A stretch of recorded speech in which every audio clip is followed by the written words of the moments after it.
মাটিৰ টেকেলিত বনোৱা মাংস হেনো মায়ে প্ৰথম খাই পাইছে। আপোনালোকে খাই পাইছেনে বাৰু? নমস্কাৰ, মনজাই চেনেলৰ অন্য এটি ভিডিঅ'লৈ সকলোকে স্বাগতম জনাইছোঁ। আৰু আজি আপোনালোকে চাই থাকক আজি কিদৰে মাটিৰ টেকেলিত মাংস বনালোঁ। মটকা চিকেন বা হেণ্ডি চিকেন বনাবলৈ যাওঁতে প্ৰথম কথা আপোনালোকে টেকেলিটোৰ চাৰিও ৰাউণ্ডত মাটিৰে লেপি ল'ব লাগিব, নহ'লে জ্বলি যাব। আৰু গেছৰ ফ্লেমটো একেবাৰে মিডিয়ামতো নহয়, কমকৈ ৰাখি পেলাইহে বনাবলৈ ট্ৰাই কৰিব। তাৰপিছতে আৰু এটা বস্তু লাগিব, সেয়া হৈছে আমাৰ আটাৰ লাডু এটা লাগিব, যাতে আমাৰ ঢাকনটোৱে সৈতে মাৰি পেলাই আমি এনেকৈ ধৰণে পূৰা বন্ধ কৰি দিব পাৰোঁ। আটাইতকৈ গুৰুত্বপূৰ্ণ কথাটো হ'ল আপোনালোকে মাটিৰ টেকেলিটো আগদিনাই পূৰা ফুলকৈ পানী দি পেলাই তিয়াই ৰাখিব, যাতে পানীটো শুহি লয়, নহ'লে তেল দিয়াৰ লগে লগে গোটেই তেলখিনি শুহি ল'ব। ব'লক এতিয়া চাওঁ কেনেদৰে বনালোঁ। গৰম হৈ যোৱাৰ লগে লগে ইয়াতে মই তেজপাত দি দিছোঁ। তাৰপিছত ইয়াতে গোটা নহৰু দিম। তাৰপিছত ইয়াত মই দিছোঁ ডালচেনি, এয়া দিছোঁ 4টামান লং আৰু দিছোঁ ইলাচি। ইয়াতে পিঁয়াজখিনি দি দিম মই।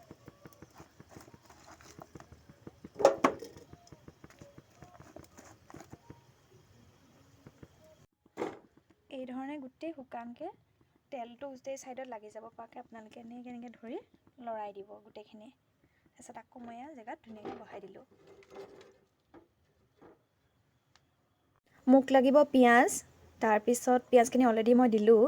তাৰপিছত এয়া লাগিব বিলাহী, তাৰপিছত ধনিয়া, আদা নহৰু আৰু পিঁয়াজ পাত আৰু জলকীয়া লৈছোঁ মই। এইটো অপশ্যনেল হয়, আপোনালোকে দিবও পাৰে নিদিবও পাৰে।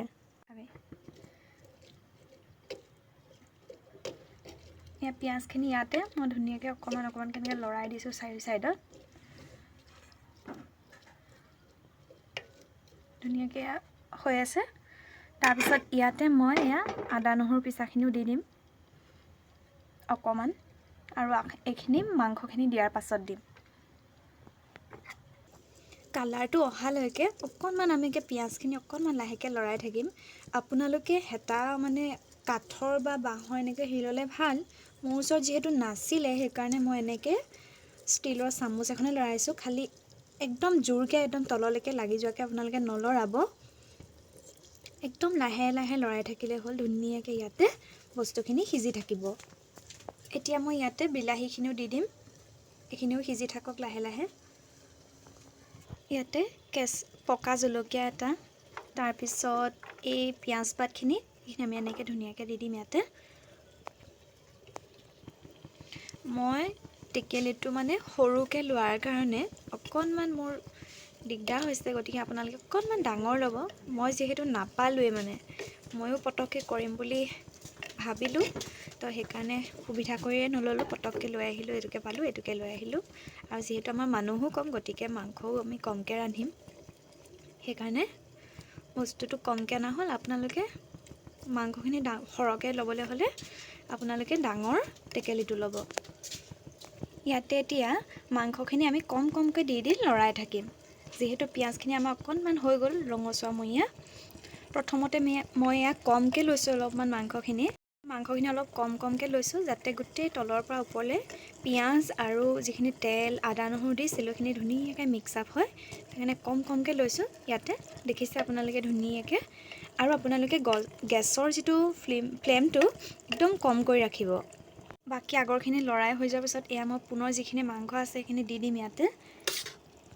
এইদৰে গোটেইখিনি ধুনীয়াকৈ আমি লৰাই থাকিম, আৰু খুব সাৱধানে লাহে লাহে লৰাব, যাতে আমাৰ যিটো এই মাটিৰ টেকেলিটো একদম টক্কৰ নাখায়। একদম সাৱধানে লাহে লাহে কৰি থাকিব। ধুনীয়াকৈ তলৰ পৰা ওপৰলৈ বস্তুখিনি লৰাব আপোনালোকে এই ধৰণে। ইয়াতে আমি এতিয়া সোৱাদ অনুসৰি নিমখ, হালধি আৰু অকণমান মছলা জাতীয় কিবা এটা এইখিনি আমি দিম। মছলা ধৰি লওক মিট মছলা, গৰম মছলা, এনেকুৱা ধৰণৰ কিবাকিবি। বেছিকৈ আমাৰ ঘৰত কি হয়, মছলা দি খোৱা নহয়, আৰু মছলা দি খোৱা বস্তু এনেও আমাৰ স্বাস্থ্যৰ পক্ষেও ভাল নহয়। তথাপিও মাংসত অকণমান মিট মছলা আৰু অকণমান জলকীয়া গুড়ি দিলে ৰংটো এতিয়া আমাৰ ধুনীয়াকৈ উঠি আহে। আৰু সেইটো আপোনালোকৰ অপশ্যনেল হয়, আপোনালোকে দিবও পাৰে নিদিবও পাৰে। তো আপোনালোকে ধুনীয়াকৈ এই ধৰণে এনেকৈ লৰাই থাকিব। ইয়াতে মই পিঁয়াজখিনি একদম মাংসৰ সমান জোখতে পিঁয়াজখিনি লৈছোঁ। তো এইকাৰণে লৈছোঁ যাতে ইয়াৰ সোৱাদটো মানে গুচি নাযায়। আপোনালোকে ভাবিব পাৰে যে মাংসত ইমান পিঁয়াজ দিলে দেখোন মিঠা হৈ যাব, কিন্তু তেনেকুৱা কোনো কথা নহয়। একদম ধুনীয়াকৈ মানে ইয়াৰ সোৱাদটো ৰৈ যায়। তো সেইকাৰণে মই কি কৰিছোঁ, মাংসৰ জোখাৰে মই পিঁয়াজখিনি ৰাখি দিছোঁ। এইদৰে আপোনালোকে লৰাই থাকিব, আৰু মাংসৰ জোখাৰে আপোনালোকে পিঁয়াজ নিদিলেও নাই, তাতকৈ কমো দিব পাৰে। কিন্তু সোৱাদটো উঠিবৰ কাৰণে আপোনালোকে অকণমান এই প্ৰচেছটোত মানে অকণমান পিঁয়াজটো আপোনালোকে দিব লাগিব। এয়া মাংসৰ জোখাৰে মই ইয়াতে হালধি দি দিছোঁ, ইয়াতে মই নিমখ দিছোঁ, ইয়াতে মই এভৰিডে গৰম মছলা দিছোঁ, আৰু গোটেইখিনি দি পেলাই এতিয়া আকৌ অকণমান দেৰি লৰাই দিম। ইয়াতে আপোনালোকে অকণমান ৰেড চিলি দি দিব, কালাৰটো আহিবৰ কাৰণে ধুনীয়াকৈ। গোটেই বস্তুখিনি দিয়াৰ পাছত আদা নহৰু এইখিনি দি দিলোঁ, যিখিনি আমি ৰাখি থৈছিলোঁ পিছত দিম বুলি। আদা নহৰুখিনি দিলোঁ, তাতে আৰু অকণমান ধনিয়া পাত দিছোঁ টেষ্টৰ কাৰণে। আপোনালোকে বেয়া পালে নিদিব। তো ধুনীয়াকৈ আমাৰ গোটেই বস্তুখিনি টেষ্টৰ কাৰণে দিলোঁ। এতিয়া অকণমান সময় লৰাই আমি ইয়াতে অকণমান পানী দি ধুনীয়াকৈ সাফৰটো মাৰি পেলাই একদম ৰাখি দিম।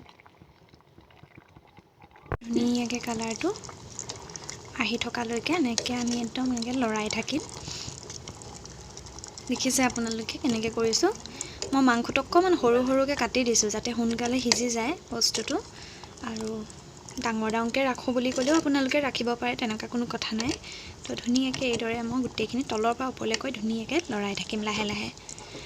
বহুত সময় লৰাই থাকিব নালাগে, জাষ্ট অকণমান দেৰি কাৰণে লৰালে আৰু তাৰপিছত ৰাখি দিব। তাৰপিছত আকৌ অকণমান সময় মাজে মাজে লৰাই থাকিব। তাৰপিছত ইয়াতে পানী দিম। আমি পানী দি দিম এতিয়া জোখ অনুযায়ী। তথাপি ইয়াত একদম অন্য নিচিনা বহুত পানী দিব নালাগে, ইয়াতে জাষ্ট অকণমান পানী দিলে হৈ যাব। এয়া দিছে জোখত মই ৰাখি দিলোঁ, একদম ধুনীয়াকৈ হৈ আহিছে। আৰু বাকী এইখিনি একদম এতিয়া ধুনীয়াকৈ আৰামছে আমাৰ ইয়াতে সিজিব। তাৰপিছতে ইয়াত মই এতিয়া এইখিনি ঢাকনটো দি পেলাই ইয়াতে আটাৰ লাডু এটাৰে এইখিনি গোটেইখিনি আমি এনেকৈ হেৰি কৰি ল'ম। এনেকৈ অকণমান দীঘলীয়া টাইপত কৰি ল'ব। আটাৰ লাডু যেনেকৈ ৰুটি বনাবলৈ আমি কৰোঁ, তেনেকৈ ধৰণে ইয়াতে এনেকৈ পেষ্ট কৰি লগাই দিব, যাতে ইয়াৰ এইফালেদি হাৱাটো গুচি নাযায় চাইডে চাইডে। এনেকৈ ধুনীয়াকৈ চাৰি চাইডত আমি ধুনীয়াকৈ লগাই দিম। দেখিছেনে ধুনীয়াকৈ মই চাৰি লাইনটো বন্ধ কৰি দিওঁ যাতে এইফালেদি ভাপটো ওলাই নাহে আমাৰ। আৰু ধুনীয়াকৈ ৰখাৰ পাছত এতিয়া গেছৰ ফ্লেমটো একদম মিডিয়ামত ৰাখি আমি ৰাখি দিম 15-20 মিনিটমান সময়ৰ কাৰণে।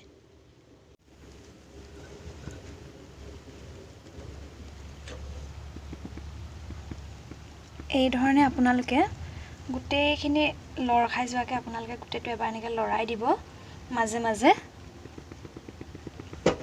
সময়ৰ পাছত মই এখন ধুনীয়াকৈ এনেকৈ আঁতৰাই দিছোঁ। আৰু এয়া দেখিছে একদম ধুনীয়াকৈ কালাৰটো এতিয়া আহি আছে, আৰু গোন্ধটো খুব ধুনীয়া ধৰণে আহিছে।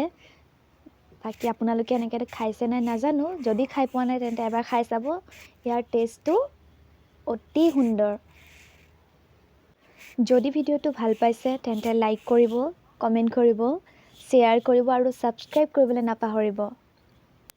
আৰু শেষত আমি ধনিয়া পাত অকণমান দি দিম, যাতে আমাৰ ইয়াতে ধুনীয়াকৈ টেষ্টটো আহি যায়। আৰু ধুনীয়াকৈ সাফৰ মাৰি ঢাকি থৈ দিম, একেবাৰে একদম খাবৰ সময়তহে মানে আমি এইটো খুলিম আৰু খাম। ভিডিঅ'টি শেষলৈকে চোৱাৰ বাবে সকলোকে ধন্যবাদ জনালোঁ।